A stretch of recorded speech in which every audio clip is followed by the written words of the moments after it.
Welcome to 5% Radio, where it's all about learning like no one else today so you can live like no one else tomorrow. Please be sure to share and subscribe.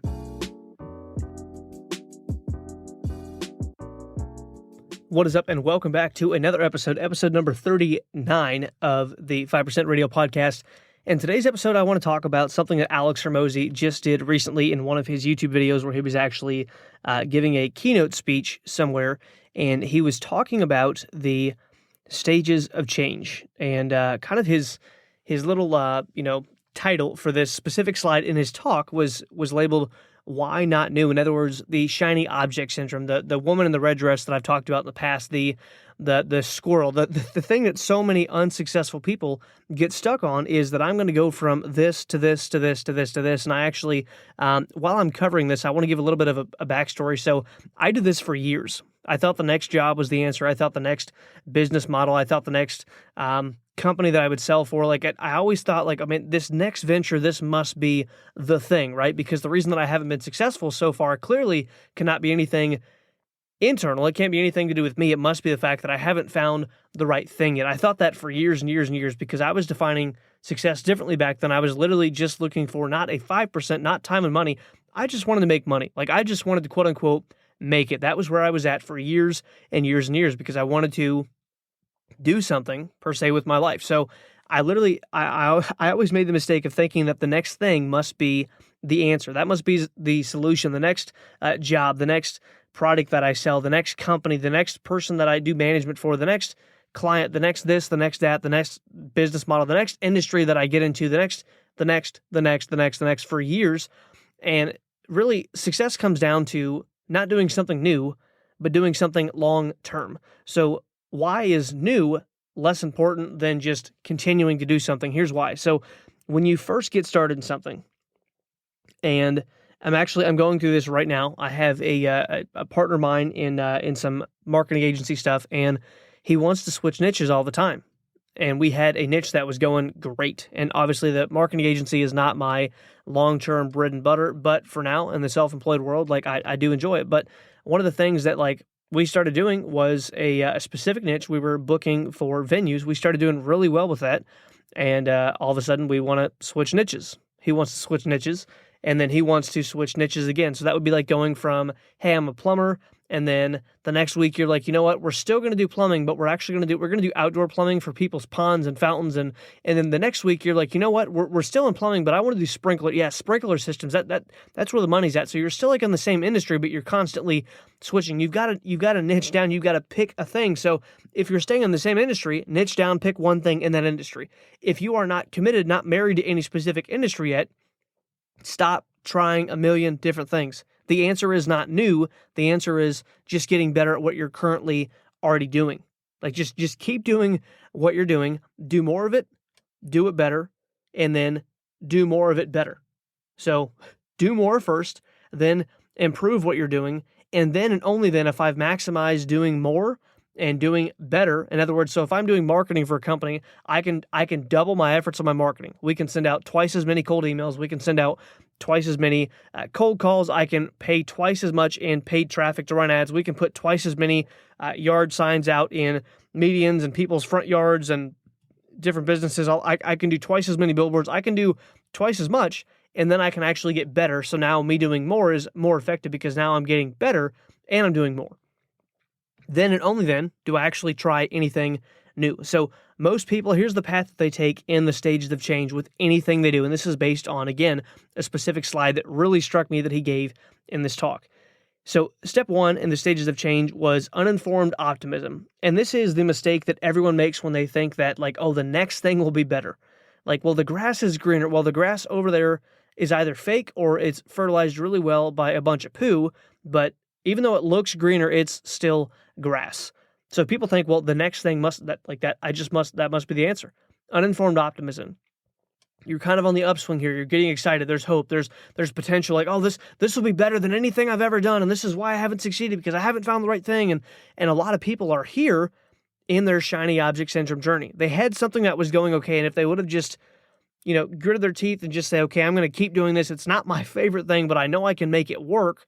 If they would have kept doing it, they could have found success. Now, success might not have gone with exactly what they want. It might not have come with time, money, freedom, very little constraints. You might still have a lot of constraints. You might make a lot of money but have no time. You might have a lot of time but make no money because you've hired out so many people. So there's things that you've got to fine tune. And I personally think that passive income is the only long-term business model that anyone should build if they want time and money, because otherwise you're having to wait until you are retired to have your time. And statistically speaking, most people don't have their time in retirement and have money. They just have time and they're on a fixed income. So anyway, stages of change. I keep rabbit trailing. There's so much just going through my head right now, but stages of change. So step one is uninformed optimism, meaning I'm optimistic, but I'm uninformed about this new opportunity that I'm looking at. Like, man, this looks great. This has to be way better. What you don't know is there's all kinds of crud that goes with this new thing as well. You just haven't learned about it yet. So stage one is uninformed optimism. I'm excited. It's like your first date with a person, and then you have a second and a third and a fourth and a fifth, and then you're like, oh, like they're a human too. But uninformed optimism is, man, like this girl or this guy, they're perfect. There's obviously nothing wrong with them. Like, I don't know how they're not married or like, and then you're like, oh, they're a human too. Like uninformed optimism is first date was perfect. Oh my gosh. Like there could be nothing wrong with this. Like they've got to be, that's uninformed optimism with opportunity. Step two, stages of change. Stage number two, rather, is informed pessimism. AKA, man, this sucks too. Like there's hard things in this too. There's things that I don't want to do in this vehicle to me being successful as well. There are parts of this that I don't enjoy. There's things that I'm not good at. There's time that I have to spend. There's pieces of it that are uncomfortable. Like there's stuff that I hate, that I detest, that I absolutely do not want to do, that I have to do to make this work as well. Dang it. Like, man, I thought uninformed optimism, I thought this thing was better in every way. Stage two, informed pessimism. Oh man, okay. So there's things that suck in this as well, which leads to stage three, the crisis of meaning, AKA, should I keep doing this? Is this for me? Man, it should have worked by now if it was for me. And, you know, if God had this for me, then I feel like I would have been able to make it work. And if we should have succeeded in this business, then man, I've already put so much money in. I've put so much time in. I've tried so hard. In the crisis of meaning, you're thinking like a 95%er. Oh man, this is hard. It must not be it. Don't do something that doesn't require work. Do something that rewards work. Don't do something that is not hard. Do something that at the end of the hard, it is worth it. That the reward is good enough that you would look back and say, I would do twice as much and I would do it for twice as long to get it half as good as I have it now. Do something that gives you that as the outcome, not just like, I'd say it was worth it at this point in my life. Like that's not the goal if you want to live a 5% life. But when you get to the crisis of meaning, you can follow this one of two ways. You can go up into stage 5, or you can go down into stage 4, which is where a lot of people go with their lives. Stage 4, so I go from the crisis of meaning. I don't know if I should do this, man. It should have come easier, man. I feel like if I was meant, if God had meant this for us, maybe it's for someone else. Maybe I don't have what it takes. That's where you're at. If you keep going on that downward spiral mentally, you end up at crash and burn, stage 4, which means you quit basically. And there are a million quitters for every one finisher. There are so many people whose names did not make it into the history book strictly because they quit before they actually made something work. They quit the marriage. They quit the business. They quit the job. There was a guy that was a third partner. There was Steve Wozniak, Steve Jobs. There was a third guy in Apple, and I'll tell the story sometime, probably more in depth, but he was a third partner. So it would have been, 33.33333% owner, all three of these guys, Steve Jobs, Steve Wozniak, and then this guy. And he ended up basically losing faith in the company, the vision, where they were going, and they bought him out for like $800, or it was like $800 or $1,000. Like not $800,000, like 800 as in 800 or 1,000, like $1,000 They bought this guy out. And look what Apple did. Because he went from the crisis of meaning, stage 3, oh man, this is hard. It's not working. It's not doing what I thought it would.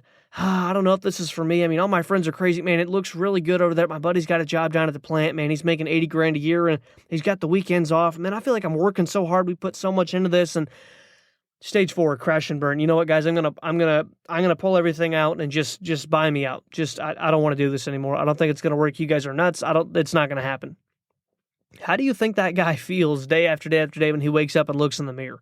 honestly. Like, Apple's the first company, I think, to go to $1 trillion. Like, how would you live with that decision for the rest of your life that you pulled out on Apple or one of Zuckerberg's partners? Or I guarantee you there are people that could have invested into Amazon back in the late 90s or the early 90s when it was starting up. There are people that Jeff Bezos went to and said, hey, I just need 50 grand. Here's what we're going to do. We're going to sell books online, blah, blah, blah. We're going to do this. We're going to do that. And there are people that said no. How would you feel waking up that morning after saying no a decade down the road, realizing like, oh, crap. Like we really should have done that.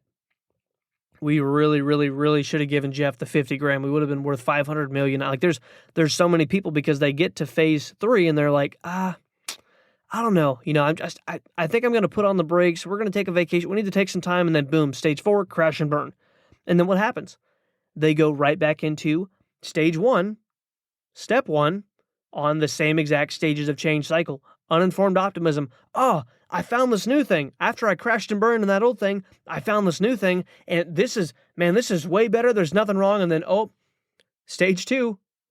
Informed pessimism. Oh, wait, this has some downsides as well. Yeah, this sucks too. Yeah, I have to put time into this as well. Oh, man, I actually have to work hard. I have to spend money. I've got to spend time. Oh, man, maybe this isn't what I thought it was. Stage 3, crisis of meaning. Are you going to crash and burn, or will you make it out of stage 3 and go on the upswing again back to stage 5, which is informed optimism, meaning, yes, there's some things that suck about this. Yes, there are some things that I don't want to do, but guess what? There's going to be things that you don't want to do in every single area of your life. In your health, there are days that you don't want to go to the gym. There are days that you want to eat more junk food than you should. There are days that you don't want to stick to the diet when you're cutting weight. There are days when you're married that you don't want to bite your tongue, that you want to have the argument, that you want to just give him or her a piece of your mind. There are days when someone says something and you're like, you know what? I'm just going to let them have it. There are days when you need to do the right thing, disciplining your child, and you don't want to, and you can choose at that moment to do the right thing or the wrong thing, but it's your choice every single day. So informed optimism says, yeah, there are some things that I don't love about this. There are some hard things. There are some not fun things. There are some difficult things that, honestly, like if I was just to label it, do I like it or does it suck? Man, I think it sucks. But you know what? Informed optimism, stage 5, says that I've done uninformed optimism, informed pessimism, crisis of meaning. I've crashed and burned. I've done so many things in the past that I understand that this is what I need to stick with. This is what I need to make happen. Informed optimism. Yes, there's some things that suck that are not so fun that I don't love to do, but man, I know that if I stick with it, I will get to stage 6, which is achievement. I've made it. I made it to the top of the mountain. I pushed the rock all the way up the mountain. Man, that sucked. There are things I didn't like about it. It's not what I thought it was maybe in the beginning, but I knew that I could make it work. I got through informed pessimism where I realized what sucked about it. I got through the crisis of meaning. Should I do this? Am I meant to? Should I do something else? It should have worked by now. Maybe not. Maybe it's me. Maybe it's not me. Maybe if I was someone else. Maybe if I had this. Maybe if I had that. I put so much time in. I pushed through that, and instead of crashing and burning, I came back up on the upswing. I came back up the upswing to stage 5, informed optimism. Yeah, there's some things that aren't so great about this, but man, I've learned what is good about it, and if I keep doing it, it'll work. Stage 6, achievement. I made it. I made it. How many things are there that you've tried, that you've gone through, uninformed optimism? This is great. There's nothing wrong with it. Everything about this is wonderful. To informed pessimism, man, there's some things that aren't so fun about this. There's some things that I don't like doing. There's some things that are uncomfortable, inconvenient, that suck, that are hard, that I actually, man, you tell me that I actually have to work hard to be successful? No way. I thought I could get a free lunch at the end of my retirement. Stage 3. Crisis of meaning. Should I do this? I put so much in. I put so much on the line. Man, people are telling me I'm crazy. Man, that job looks really good. Why would I start my own business? Why would I work all these? You can crash and burn, or you can go to stage 5, informed optimism, which leads you to achievement. So let me ask you this. There's a lot of people that have gone through a lot of different things, and they've quit over and over and over and over again. And now they're looking back and they're realizing, man, if I would have just stuck with one thing, I cannot tell you how many times I can look back in my life on so many different things that I tried, that if I literally just would have stuck with it, I could have made it work. It wasn't anything that I innately didn't have the ability to do. It wasn't because it was too hard. I was failing. There's no way I could have made that work. We were running out of money. There's nothing that I can look back on when I'm like, you know what? If I wouldn't have pulled out sooner, Like if I wouldn't have pulled out and quit sooner, I probably could have made that work. There's nothing. Back when I was selling Cutco knives, I was doing great with that. I was just, honestly, I got bored with it. I'm like, I want to do something else. Uninformed optimism. Something else looks better. Got the next job, started the next opportunity, started selling the next product. Like there's so many things that if you look at people who are successful, they've been doing one thing a long time. There is no overnight success. You've heard the saying, oh, he was an overnight success, 20 years in the making. That's because it's true. There's no one who just gets in something and, like, for example, I've got a one of my partners in business right now, name is Matt, absolutely just killing the game with what we're working on right now. Just absolutely crushing it. Literally, the guy's on track to make like 5 figures, so that would be 10 grand or more per month in a passive residual income in the next 12 months. Like, the guy's absolutely just tearing the cover off the ball. Him and his wife are absolutely crushing it. And you might look at that, someone from the outside that doesn't really understand what we do, that doesn't understand everything the guy's been through, everything that he's worked for up to now. They might look at it and be like, oh, well, it's easy for him. Like, uninformed optimism. Oh, well, yeah, this looks great. Like, he's not having to work for it, but the guy has put in years of reading, years of listening to personal development audios, years of working on his leadership, years in the business game, years in sales, years in working on how to hire people and train employees and all this other stuff. Like, he has put his reps in, so to speak. There was a story of a golfer, and this dad brought his little boy to the golf club, and so when I say golf club, I don't mean like, a driving, a driver or a putter or like a 9-iron. Like, I mean like the actual club where they golf. So dad brings his son to the golf club, and there's a guy there, and he's like the local pro, or he's like, someone who like really plays at a high level.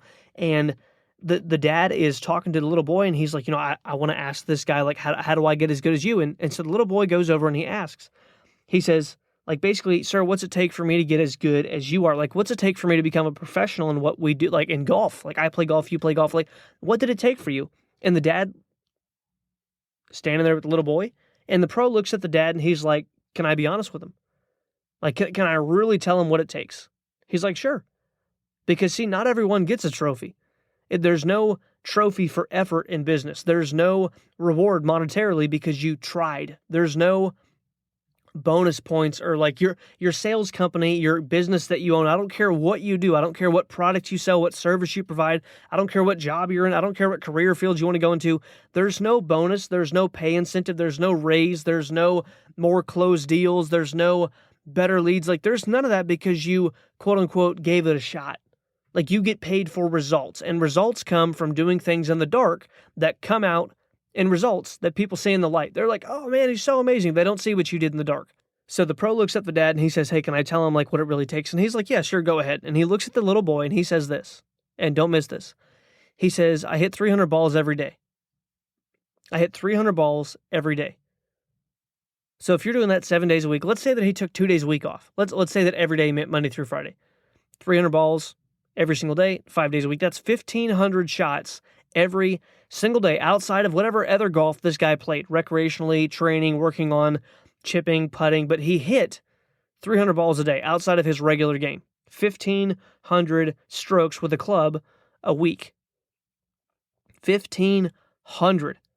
Like, so many people look at like, oh, well, that, man, that guy got in and succeeded overnight. Like, man, I bet I can do the same thing. Yeah, if you put in the same amount of work as he has under the hood.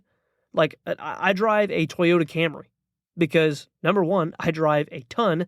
Number two, the thing is just, so I'm at like 237,000 miles on that thing right now, and I'm really, really, really hoping it's got almost no rust, like it's in great shape. I'm really hoping I can get that to 400,000 miles strictly because I want to do it. I remember at one point, one of my friends was like, dude, you can buy the car that you want. Like, you can buy it like pretty much cash. Like, why don't you go get a new car? And I'm like, I don't need it. Like, this works fine.